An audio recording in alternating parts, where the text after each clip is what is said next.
मुझे बहुत समझ में नहीं आ रही कि और बड़ी डराती है कि जब इंसान इस शरीर को छोड़ता है तो उसके बाद की जो यात्रा है उसका क्या हिसाब किताब है। यात्रा मतलब जो मर जाता है। हाँ, मरने के बाद क्या गति होती है उसकी, कैसे उसको आगे चलना पड़ता है, कहाँ मिलता है। जैसे कई लोग बोलते हैं धर्मराज के पास पहले जाना पड़ता है, फिर वहाँ स्वर्ग नरक है। इसके बारे में फिर गति कैसे होती है, जीवन कैसे मिलता है, इसके बारे में आपका क्या विचार है? नहीं, जो आदमी मरता है ना, हाँ, मृत्यु क्या है? हाँ, जैसे हम पूरे दिन काम करते हैं और शाम को थक के सो जाते हैं ना, हाँ, सोते नहीं सोते हैं, सोते हैं। ऐसे ही ये पूरा जो जीवन है एक दिन की तरह मान लो जीवन को, हाँ, और मृत्यु को रात की तरह मान लो। हाँ, तो पूरे जीवन की जो थकान इकट्ठी होती है ना, हाँ, उस थकान को मिटाने के लिए परमात्मा ने, प्रकृति ने एक व्यवस्था बनाई है कि जीवन की थकान दूर करने के लिए, आराम करने के लिए वो मृत्यु रूपी नींद में चला जाए।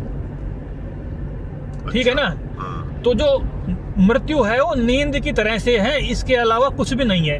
फिर आप प्रश्न करोगे कि शास्त्रों में ये लिखा है कोई भूत बनते हैं, प्रेत बनते हैं, स्वर्ग में जाते हैं, नरक में जाते हैं, हाँ, फिर ये सब क्या है? हाँ, ये क्या है कि जैसे दिन में आदमी परेशान होता है ना, हाँ, तो रात को उसको नींद नहीं आती। हाँ, होता है ना कई बार, हाँ, जब कोई टेंशन में होता है, डिप्रेशन में होता है, तो उसको नींद कम हो जाती है, नहीं आती है।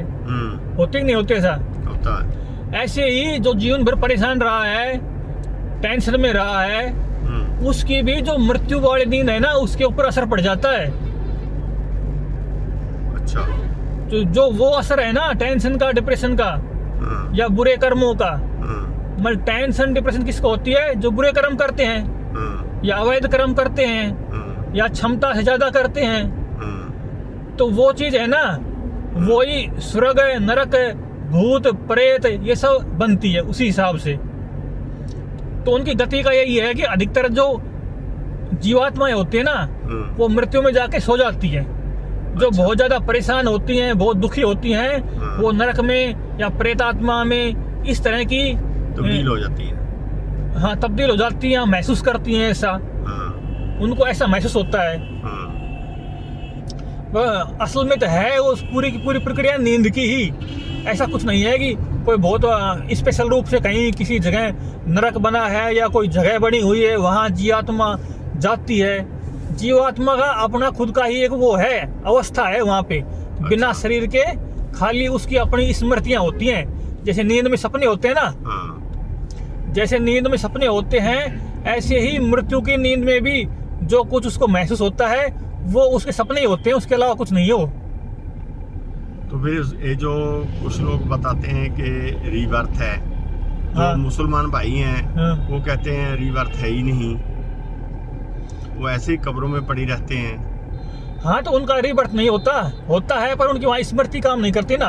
अच्छा। रीबर्थ का पता तब चलता है ना स्मृति काम करे। हाँ, हाँ, तो उनकी जो कब्र वाली प्रक्रिया है ना, उसमें रीबर्थ बहुत लंबा हो जाता है।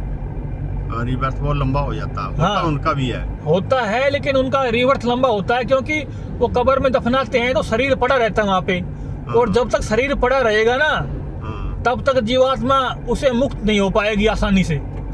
इसकी संभावना बहुत कम होती है कि वो मुक्त हो जाए, क्योंकि जब शरीर जलता है ना, हाँ, तो शरीर खत्म होता है। शरीर खत्म होने के बाद जीवात्मा को पता लग जाता है कि चलो ये इसका अड्डा खत्म ही हो गया है, तो इसको छोड़ के चलो। फिर चली जाती हो। हाँ, तो वो छोड़ के चली जाती है। और जाती कहाँ है? हैं? अपने आप जाती है, जब को लेके जाता है।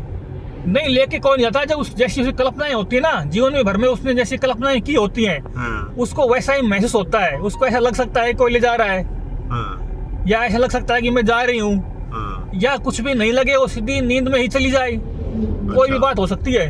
अच्छा। हाँ, और उसका जो नया जन्म है, ऐसे ये नींद की तरह से ही, जैसे हम सुबह जागते हैं, कोई आदमी एकदम से कहीं सुबह जाग जाए, तो जागते ही उसको पता नहीं लगेगा कि मेरी स्मृति कौन सी है, क्या है। ऐसे ही नहीं लगता कई बार। नहीं लगता ना। हाँ, ऐसे ही नया जन्म होता है तो स्मृति खो जाती है, और स्मृति फिर शुरू होती है नई सिरे से। हाँ, नहीं, ये भी तो प्रकृति की अच्छी व्यवस्था है ना कि नए जन्म में पुरानी स्मृति नहीं होती, नहीं तो कितनी टेंशन हो जाएगी फिर। हाँ, बहुत टेंशन हो जाएगी। हाँ। सही है। जब इस जन्म की स्मृतियाँ इतना परेशान करती है हमें, पिछले जन्मों की आ गई फिर तो बहुत ही चिंता का विषय हो हाँ, जाएगा। फिर दिमाग उनका लोड कैसे उठाएगा? नहीं उठा सकता। हाँ, जो हमारे शरीर की मेमोरी क्षमता इतनी है नहीं, हमारा दिमाग है वो कम जीबी वाली मेमोरी का है। इसलिए क्या है, तो मूलभूत संतों की वाणियां हैं, उपनिषद हैं, बुद्ध महावीर की मूल वाणियां हैं, कबीर, नानक, दादू जी, गरीबदास जी की वाणियां हैं। इनको अगर ध्यान से पढ़ो, समझो तो पता लग जाएगा कि ये स्वर्ग नरक जैसी इनकी कोई रियलिटी नहीं है वास्तव में, ये मन की अवस्थाएं हैं, मन के बनाए हुए खेल हैं इसका मतलब। हाँ, खेल मान लो, अवस्थाएं मान लो। तो जीवन कैसे जीना चाहिए? जीवन ईमानदार जीना चाहिए, दयालुता जीना चाहिए। वो कबीर साहब ने कहा है ना कि दया धर्म आत्म पूजा, ये धर्म का सार कहे कबीर विचार के और सकल व्यवहार। बस दो ही बात खास है, बाहर से दया भाव रखो और अंदर से आत्म स्वरूप की खोज करो। ऐसा ही दुआ संत दादू जी ने कहा है, आपा मेट हरि भजय तन मन तजय विकार, निर्वैरी सब जीव से दादू यह मत सार। सारी बातों का सार यही है कि अपने आप को मिटा के परमात्मा का भजन करो और सारे जीवों पर दया करो। बस इतने में ही सब कुछ, सारा धर्म आ गया, उससे बाहर कोई धर्म है ही नहीं। चलो, धन्यवाद महाराज जी, आप